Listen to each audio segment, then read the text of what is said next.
So the floor is yours, Xiang.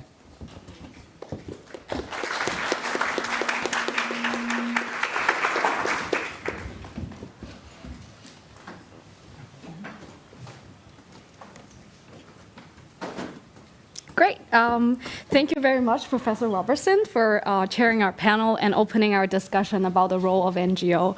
I feel really, really honored to be here to share a really local project that's been running for 10 years with this distinguished audience. My name is Xiang, and I'm the co-founder of Clover Youth. We're based in Guangzhou, China, which is the third largest city in the country. So our story, it's about how a student initiative can go. And in 2009, my friends and I were graduating from high school, and we were thinking about what we can do for our long summer. So we look around in our city, and we found that the buildings back there, the high-risers, are the ones that you're familiar with the Chinese cities, of the burgeoning economy and development and urbanization. But then there are also like shanty town looking like neighborhoods that have become migrant enclaves. And there are migrant workers and their families and children living in those neighborhoods. So we started to think about what we can do with children of the migrant workers. So we were 18 years old back then, and practically we didn't know anything about the whys and hows of the social problem. It simply didn't feel quite right that the tens of thousands of migrant workers literally helped build our city, and yet their children couldn't go to public schools, couldn't end up in public high schools, and it just didn't feel right. So what we ended up doing is that we decided that we would do some team-based activities to enrich their summers, and that was our first summer camp in 2009 with 36 migrant children. And at the last day, the students asked us, would you come back next year? We said, yeah, sure, why not? We did keep our promises, but what we didn't know is that we're up against a big social problem in the country, which is really, really institutional. So let's rewind back 60 years ago, before the reform and opening up. China has set up the household registration system and other institutions to make sure that the farmers stay in the countryside and people stay where they were born. So I guess Chairman Mao and the other leaders didn't anticipate that 6 decades later, 1 in every 6 Chinese are actually migrants. So these localized public service provision, they're not really geared towards people moving around. So what ended up happening is that migrant children ended up being in a vulnerable state. And in fact, UNICEF already identified the children affected by migration as one of the priority areas in China. So children who either migrate with their parents, they often cannot access the essential health, education, and other social benefits in their migration destinations. While with the children who left behind with their parents moving away and to find jobs, they're actually more vulnerable to injuries and neglect. So overall, the children affected by migration may face greater risk of violence, trafficking, and labor exploitation. Wow. The process of learning that social problem was actually really, really disheartening, because just like Dr. Yidan said this morning, what actions can actually help with the situation?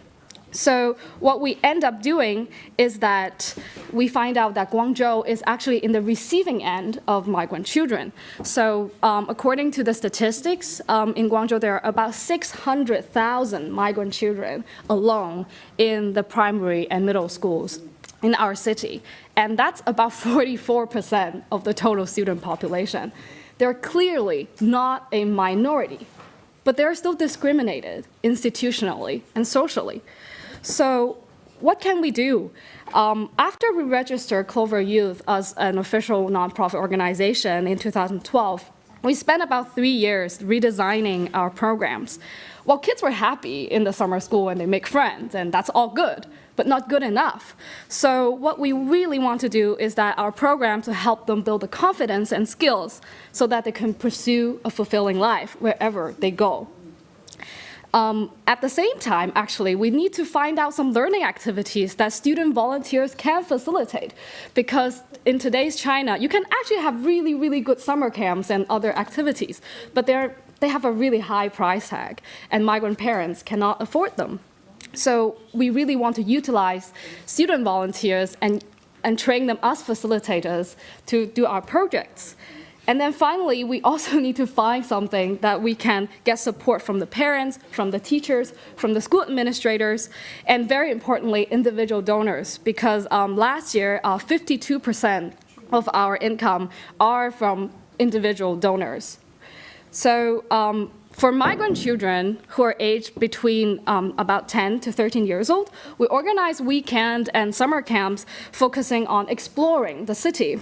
So the idea is not to get a tourist bus and send migrant children around to the city to visit the historical sites or whatnot, but actually we would give them maps, both paper and digital, to ask them to design their roadmaps to travel to certain places. And they will have to complete some team-based challenges so that they also practice their interpersonal skills in the process. And then for children who are a little older, they need to think about what they do after middle school. So we organize workshops and summer camps with some practical information about their choices after the middle school. And we take them to visit the local universities, vocational schools, and company. So for the interest of time, I cannot go into the details of our project, but we did use interviews, observations, and some adaptive psychometrics to measure the outcome of our projects. So over the years, we've managed to serve about 5,000 migrant children in the city and mobilized about 2,000 volunteers, and we covered about 15% migrant neighborhoods locally. But there's actually a limit to how this model can go. So we actually think that instead of just delivering service ourselves, we need to think about our impact in a broader perspective. So what we end up doing is that we make sure that students, they come back to become our volunteers, so that actually the student over there wearing our T-shirts, they were students in 2009 and 2010, and now they've finished their high school and actually become our volunteers. And we also make sure that we share our knowledge. So we managed to get our ethnographic observations and some of our local policy analysis into some of the books about migrant children's issues in the country as a whole. And last year, we also started organizing some photography weekends for children who are from local families. So we find it is as important to make local families to aware of their city as to serve the children themselves. So that's the story of Clover Youth. Thank you very much. You can find us anywhere or catch me during the break. And thank you very much. And I look forward to our discussion.